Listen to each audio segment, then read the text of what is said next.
A handwritten note, folded once and marked only with a faint crease, was supposed to reach the president's desk before dawn. Instead, George H.W. Bush found it resting on the edge of a side table outside the Oval Office, untouched, unclaimed, and out of place. In a building where every message had a path, this one had slipped through without a sound. Bush didn't touch the note at first. He stood over it, studying the way it sat on the small mahogany table, too neatly placed to be accidental, yet too exposed to be deliberate. Messages destined for the president never lingered in open view. They moved through hands, schedules, and protocols with mechanical precision. This one had bypassed all of it. He finally lifted it with 2 fingers. The paper was thin, slightly textured, the kind used for internal memos rather than formal correspondence. No seal, no initials, no markings, just a single fold down the center, pressed firmly as if done in haste by someone accustomed to being unseen. Bush stepped into the empty hallway outside the Oval Office. It was early, the kind of quiet hour when footsteps echoed longer than they should. The night staff had finished their rounds. The day staff hadn't arrived. Between these shifts, the West Wing existed in a kind of suspended silence. He turned the note over again. If someone meant for it to be read, why leave it here? At the edge of a table most people passed without looking. And if someone meant for it not to be found, why bring it this close at all? A soft draft slipped under the hallway door, the result of one of the building's timed ventilation cycles. It fluttered the edge of the note in his hand, just enough to reveal a faint impression beneath the fold. Not writing, pressure, as if something had once been clipped to it. Bush exhaled slowly. Someone had tried to erase a message, not deliver one. Bush folded the note again and slipped it into his inner jacket pocket as he walked deeper into the dim hallway. The West Wing felt unusually hollow at this hour, its usually busy intersections reduced to quiet corners and motionless chairs. He paused near the communications office, where a faint reflection on the glass caught his eye. The outline of a desk lamp left on, casting a narrow strip of light onto the floor. Inside, the room was empty. Chairs pushed in, telephones aligned, documents locked away. Only the lamp stood out, illuminating an otherwise untouched workspace. Bush walked over to it. On the blotter beneath the lamp, a rectangular shadow, a clean space where a document had rested until recently, broke the pattern of dust and impressions. Someone had removed something in a hurry. He hovered a hand over the blotter. The indentation left behind was subtle but clear. A small notepad, maybe pocket-sized, had been lifted from here. The outline matched the approximate dimensions of the folded note he carried, but the note itself had no writing, no markings. If something had been torn from a pad, it hadn't been this page. Bush glanced at the waste bin beside the desk, empty. Unusually so, night staff never left bins cleared before the morning shift. Someone had emptied this one ahead of schedule. He straightened, scanning the room again. Nothing else appeared disturbed. But the absence of disorder, the careful tidiness, felt more intentional than natural. Bush understood the quiet efficiency of staffers, yet this precision was too sharp, too immediate. He touched the lamp switch. It was warm.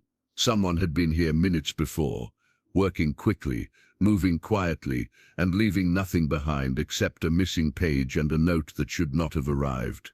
Bush stepped back into the hallway, his thoughts narrowing around a single conclusion. This was not a forgotten message. It was a redirected one. Bush moved past the communications office and continued down the hallway toward the small operations alcove near the Roosevelt room. This area, normally alive with staff preparing schedules and handling last-minute requests, sat in perfect stillness. The only sound was the gentle hum of the ventilation system pushing cool air along the ceiling vents. At the far end of the alcove, a stack of internal dispatch folders rested on a tray, their edges aligned, their tabs color-coded, except for one slightly crooked, jutting out by a fraction of an inch. Bush pulled it free. It was empty, completely unused, as if someone had grabbed it by mistake, opened it, hesitated, then slipped it back among the others without taking time to fit it in cleanly. He checked the timestamp sheet above the tray. Outgoing dispatch logs had been updated at 4, leaving a narrow 15-minute gap before Bush arrived in this corridor. 15 minutes was enough time for someone to move through the West Wing with purpose, but not enough to cover their tracks perfectly. He turned toward the side hallway leading to the senior staff room. Halfway down, the floor vent grill showed a thin streak of dust brushed aside, its line broken and uneven. Someone had stepped close, maybe leaned down, maybe listened for activity before continuing.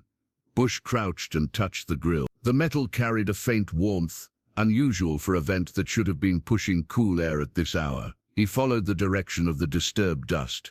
It pointed not toward the main offices, but toward the service elevator at the corner of the hall. The elevator lights were dark, but its doors weren't fully closed. A narrow slit of shadow ran between them, almost invisible unless someone looked closely.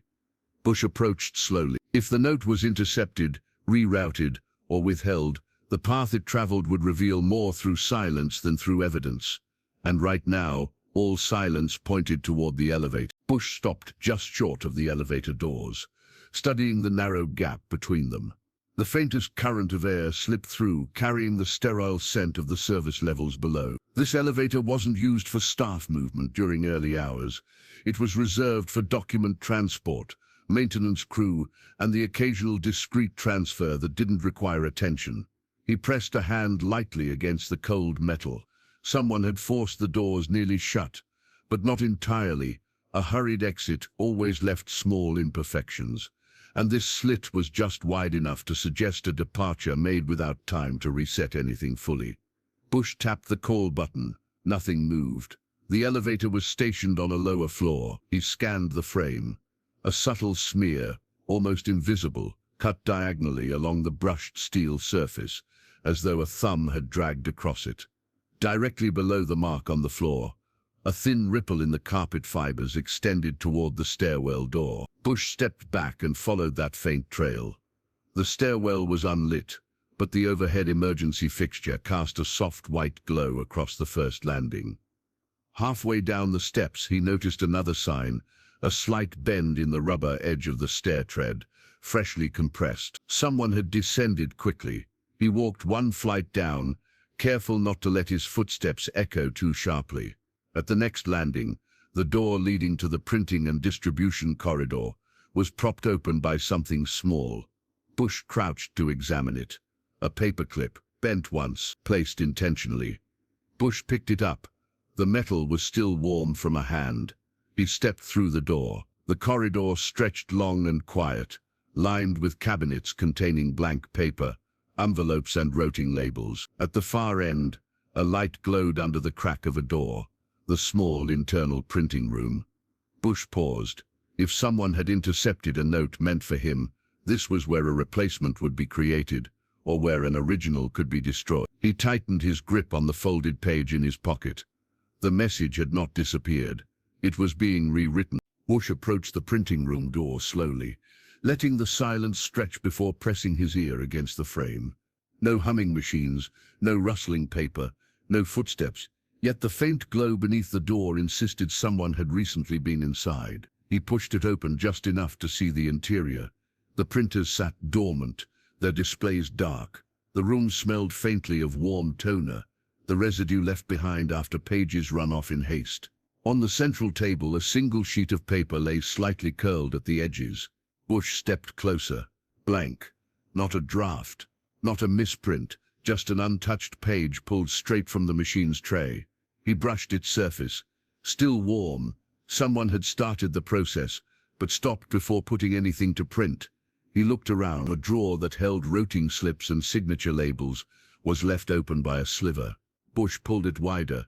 Inside, the slips were in perfect order except for one compartment, where the labels had been shifted slightly, leaving a faint diagonal indentation across their surface, as if someone had retrieved one, weighed it in their hand, then changed their mind. He checked the wastebasket beneath the table.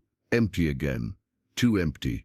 A second bin cleared before morning staff arrived. Bush turned toward the small door at the back of the room, a storage closet connected to the internal delivery chute. He tried the knob. Locked.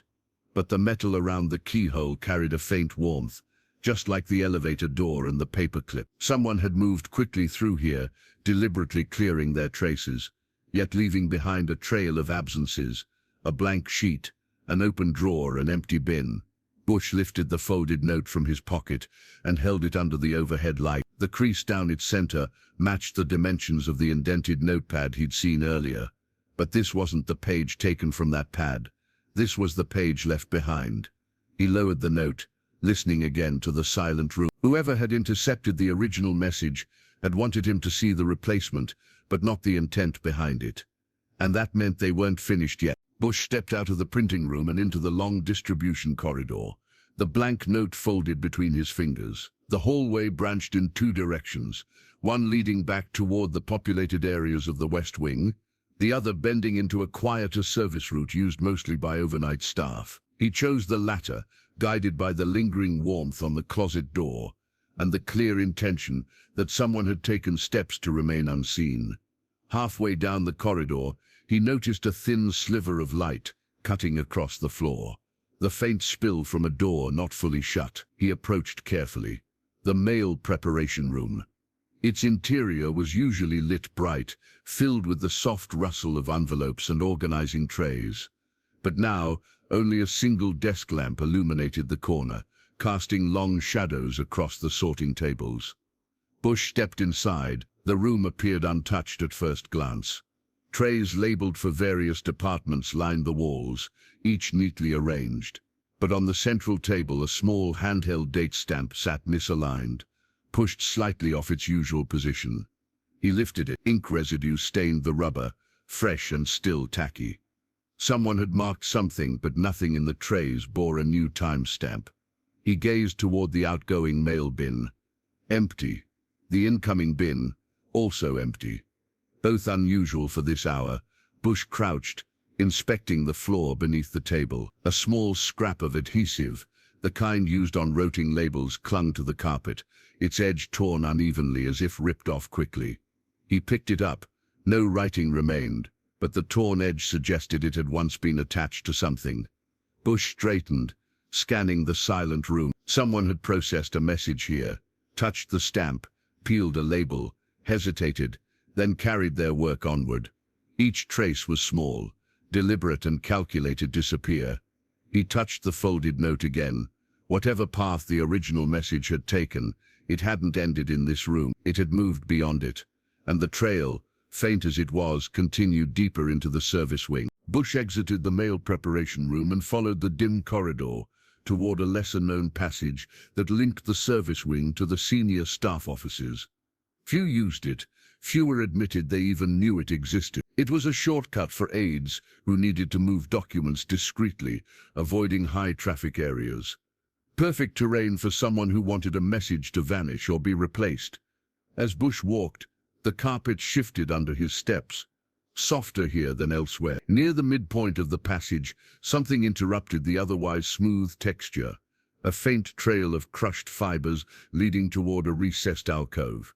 He knelt, pressing his fingers against the subtle groove. Recent. Someone had paused here, stood long enough to leave a slight imprint. He rose and turned toward the alcove. It housed only an old fire extinguisher bracket and a narrow shelf used for temporary file sets. Tonight, the shelf held a single object, a stapler. Not unusual on its own, yet its placement was strangely careful, centered perfectly on the metal surface, as if someone had put it there deliberately, rather than abandoned it absent-mindedly. Bush lifted it. The underside was warm enough that it hadn't been sitting idle long. He checked the surroundings again. Nothing else was disturbed. No loose staples, no papers, no impressions on the wall. Whoever stopped here hadn't used the stapler. They'd simply held it. A signal, a pause, a moment of indecision. Bush set it back and continued down the corridor. At the end of the passage, he reached the staff briefing vestibule. The door to the small scheduling office stood slightly ajar, barely noticeable until he was close enough to see a thin line of light outlining its frame. He pushed it open with care. Inside, the room was still, the large central calendar untouched, the desks orderly. But on the far side, near the shredding console, lay a small piece of torn paper, a corner only, the fragment of a page removed with precision. The edges were sharp, deliberate. Bush picked it up, blank again, but the weight, texture and grain matched the exact stock of the folded note he carried. Someone was feeding him fragments, not words, choice. Bush slipped the torn corner into his pocket and scanned the briefing vestibule once more. The room carried the faint scent of heated paper, a telltale trace of the shredder's recent use, even though its bin appeared empty. Someone had fed a page through the machine, but had also cleared the evidence immediately afterward. The efficiency felt practiced, almost rehearsed. He approached the shredder and ran his fingers along the feed slot. A thin residue of dust clung to the plastic ridge, freshly unsettled. Just below it, on the floor, a single stray fiber caught his eye. The narrow curl of a shredded page that had escaped the bin's removal by a fraction of a second. He lifted it, too small to contain meaning, yet too timely to ignore. Bush stepped back, letting the room's silence settle. The scheduling boards were untouched, the pens aligned, the stacks of briefing binders immaculate. Whoever had passed through had avoided every surface except the one capable of erasing information permanently. He turned toward the hallway door, where a faint reflection on the brass handle suggested a recent touch. He followed the imprint out into the corridor, where a soft vibration tremored through the floor, the subtle mechanical thrum of the pneumatic message tube system, coming online for a single transfer. Bush moved quickly. At the far end of the passage, the chute's receiving station sat tucked into a recessed wall niche.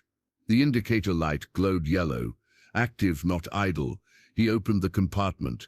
Inside, the tube cylinder rested in its cradle, still humming from its descent. Empty, no document, no scrap, no label. Someone had just used the fastest, quietest delivery route in the West Wing, but sent nothing. Bush held the cylinder, feeling the heat of its recent travel, and understood the pattern at last. Whoever had intercepted the original note wasn't destroying it. They were moving it through a sequence of erasures, reshaping its path, stripping context, replacing crumbs with silence. The message hadn't vanished. It had been guided somewhere he hadn't reached yet. Bush placed the cylinder back into its cradle. The next move, he knew, was close. Bush stood at the message tube station for a long moment, letting the soft vibration fade beneath his fingertips.